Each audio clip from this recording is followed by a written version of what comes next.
ఏమన్నా పండగ వచ్చినప్పుడు పిల్లల్ని రెడీ చేయాలంటే నాన్న తిప్పలు పడాల్సి వస్తుంది.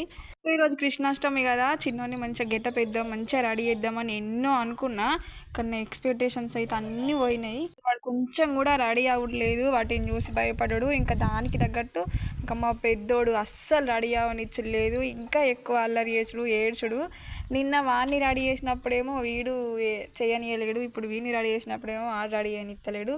వీళ్ళిద్దరితోనైతే రెడీ చేయడం అంటే మస్తు కష్టం అయిపోయింది. ఏదో ఇంట్లో ఉన్న వాటితోనైతే అట్లా సింపుల్గా రెడీ చేద్దామని చూసినా, కానీ దానికి కూడా ఇక చాలా ఏడ్చిండు. పట్టప్పుడైతే మా చిన్నోడు ఎంత మంచిగా బొట్టు పెట్టించుకుంటాడో, కానీ ఈరోజు అయితే అస్సలు పెట్టించుకునేదే లేదు. ఒకటే ఏడుపు అయితే స్టార్ట్ చేసిండు. ఏదో అట్లనో ఇట్లనో కట్టపడిగా మొత్తానికైతే ఇక రెడీ అయితే వేసిన, చూసిరు కదా. ఏదో అట్లా సింపుల్గా రెడీ చేసిన, నాకైతే ఇదే ఎక్కువ అనిపించింది. ఎట్లుందో కామెంట్ సెక్షన్లో కామెంట్ చేయరు ఫ్రెండ్స్, ఓకేనా. బాయ్.